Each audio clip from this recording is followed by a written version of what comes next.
record with Jacob. I'd like to welcome my guest, John Hutson. I'm John Hutson. I'm the Dean and President of the Franklin Pierce Law Center in Concord, New Hampshire. Okay, quick follow-up. Who are you and where do you live? I'm the Dean and President of the Franklin Pierce Law Center, and I live in Bode.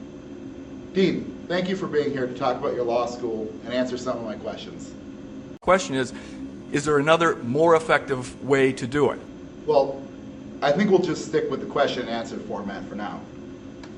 I want to start this interview with a recent editorial from the Pierce Law Reporter, where it said, quote unquote, FPLC is in a state of upheaval and transition. Are they right or wrong? They would be wrong. Really? Because I can look outside and see the courtyard was recently unearthed and the same exact bricks were put back in place. But turned over. Turned over. Fine. They were turned over.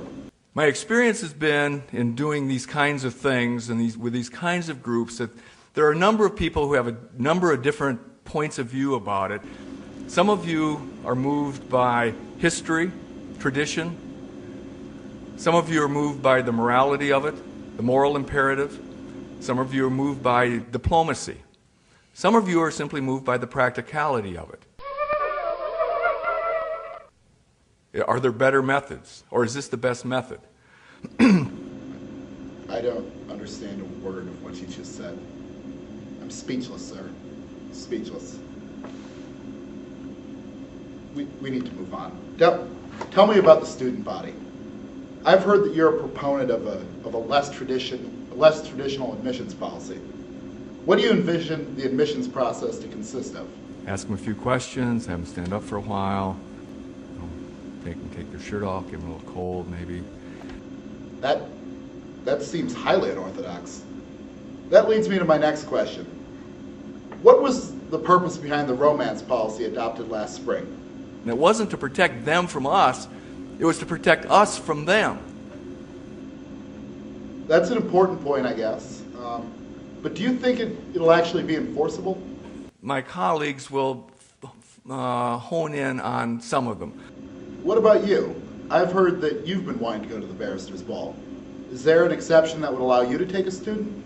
I mean, dean and president. Should not and cannot go alone. Still, Dean Hutson, you presided over a faculty meeting where this issue was first raised. What do you tell them about the possibility of romancing a student? My friends, they're not surrendering to us anymore. And that wasn't all you told them, was it? We were just put on the list of human rights violators by Canada. We got them to take us off. The common criticism from students is that the faculty is spending time on a romance policy when they should be teaching or writing articles. You know, big issues. Gee, it all sounds so sweet and benign. Moving on. Students are concerned about the attrition at the constitutional law professor position. That was a stress position. A stress position. 2 professors in 2 years. Now, I'm just going to throw out a couple names and just give me what your response is to them. Okay, here's the first. Jeffrey Roy. Died. Dick Hesse. Dead. Stuffed in headfirst into a sleeping bag, bound up with electrical wires. Both of them? Died, dead.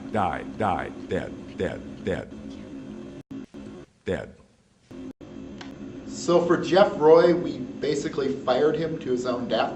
But basically was released because it was an authorized stress position. My God, Dean Hutson, that's a callous response to 2 of our professors. History shows that they are frequently neither useful nor necessary. Ouch. How does that align?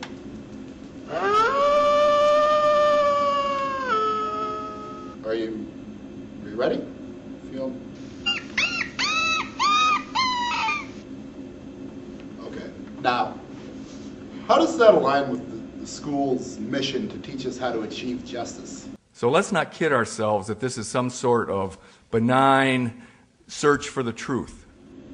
Dean Hutson, I've underestimated your skepticism. What would you say to a student who thought that law school was about finding answers to the big questions, about justice and equality? You're a heretic, you're a traitor to the king, you're a witch. I don't know how you live with yourself. There's a great John Kennedy quote that said, I felt good about what I was doing.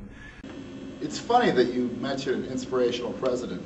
A highlight of your career has probably been to speak at the Democratic National Convention. Let me show you a clip of that to remind you of what you said.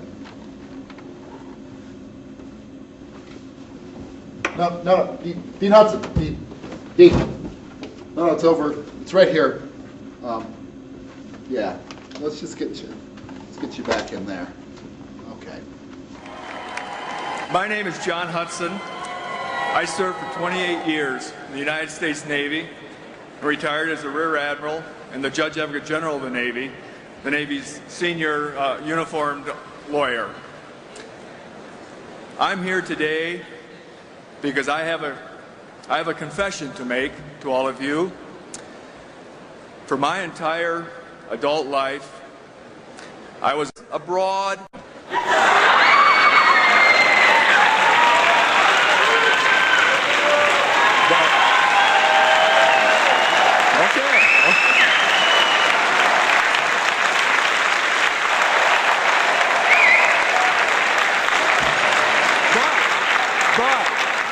But I have come here today from the great granite state of New Hampshire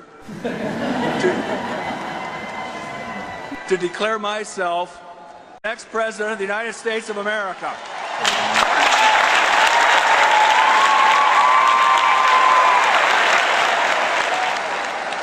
Barack Obama is no longer grand, just old. Well, why did I make this change? As an old Navy veteran, I know that change isn't always easy, but sometimes it's necessary. I see the change that America so desperately needs. Thank you.